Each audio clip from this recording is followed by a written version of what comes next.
Հետևորդներ, ողջունում եմ ձեզ մեր ալիքի եթերում։ Տևական ժամանակ է ինչ աշխատանքի բերումով չեմ կարողանում տեսանյութ նկարել ձեզ համար։ Այսօր փորձեցի հարմարեցնել։ Հիմա եկել եմ մեր հապալասների մոտ, ուզում եմ ձեզ ցույց տալ, թե ինչպես են հասունացել։ Ահա, առաջին տեսակը, որ մեր մոտ հասունացել է, դա դյուկ տեսակի հապալասն է։ Սա դյուկն է։ Հիշում եք, որ վաղ գարնանը ձեզ ասում էի, պտուղները շատ ենք թողել,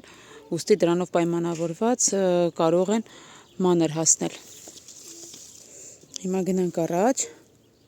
Տեսեք, ունենք այստեղ տեսակ, որ դեռ չի հասունացել։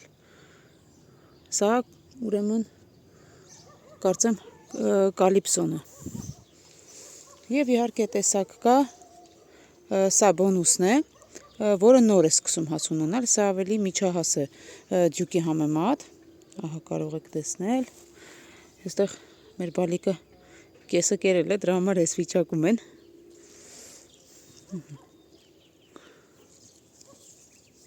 Տեսեք, որ սիրելի հետևորդներ, երբ որ շատ է լինում պտուղը, բերքն էլ սկսում է մանր լինել ու մանր էլ սկսում է հասունանալ։ Գնանք մի փոքր առաջ։ Սա նույնպես հասունացել է։ Հիմա հասկանանք սա որ տեսակն է։ Հիմա փորձեմ գտնել։ Այստեղ մեզ մոտ, ուրեմն սա տիտանիում տեսակն է։ Սա նույնպես արդեն սկսել է կարմրել, իհարկե լիարժեք հասած չի, քանի որ տեսնում եք, դեռ կարմիր հապալասներ կան։ Ունենք նաև Էլիզաբեթ տեսակը,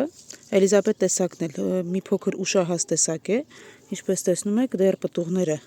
կանաչ են, 1-2-ը նոր սկսել են մի փոքր կարմրել, բայց Էլիզաբեթը իր չափերով բավականին մեծ է։ Տեսեք, իր չափերով բավականին մեծ է, այն պտուղներն էլ, որոնք որ հասել են, էլի մեծ պտուղներ են, տեսեք, սրանք ավելի մեծ են, քան մյուսները։ Հիմա փորձեմ Էլիզաբեթի պտուղներից ևս այս հատվածում ցույց տալ։ Ուրեմն տեսեք, սիրելի հետևորդներ, որոնք որ հասել են, արդեն մեծացել են, որոնք որ դեռ տեղ ունեն հասունանալու, սրանք դեռ չեն հասել։ Սիրելիներս, սա էլ լիբերտին է, լիբերտին ոնց հասկացա մի քիչ միջահաս է, որովհետև ոչ ուշահասի հետ է հասունանում և ոչ էլ վաղահասի հետ է հասունանում, բայց պտուղները, էլի ինչպես տեսնում եք, սա համաչափ պտուղներ ունի, անգամ այստեղ մեկը հասունացել է և հետաքրքիր է, որ այնքան է մնացել թփի վրա, ինքը չի պոկվել, տեսեք, թառամել է, բայց չի պոկվել։ Այսինքն կարող է երկար մնալ հասունացած վիճակում իր թփի վրա։ Սրանք հասունացած պտուղներն են արդեն։ Այստեղ ներքևում էլ ունենք բավականին շատ, սա իրականում այնքան է բռնել, իր տարիքի համեմատ շատ է բռնել ու ստիպված այսպես թելերով փորձել ենք ամրացնել, որպեսզի դիմանա։ Գնանք առաջ։ Այս հատվածում էլ արդեն մեր 2 տարեկան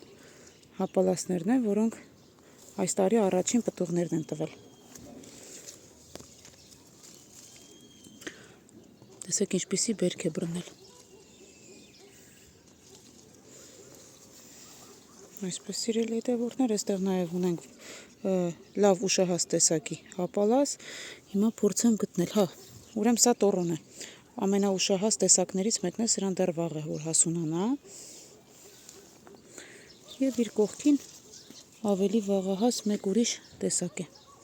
Այսպես լավ է, որ մեկը ուշահաս է լինում, մյուսը վաղահաս է լինում, այդ դեպքում տևական ժամանակ կարող եք հապալաս ունենալ ձեր այգում և կարողանաք երկար ժամանակ վայելել հապալասի համեղ և օգտակար պտուղները։ Դե ինչ, այս պահի համար այսքանը, կարողացանք գոնե թե հասկանալ, որ տեսակներն են, որ ավելի վաղահաս են և որ տեսակներն են, որ առավել ուշահաս են։ Դե ինչ, լավ մնացեք, կհանդիպենք։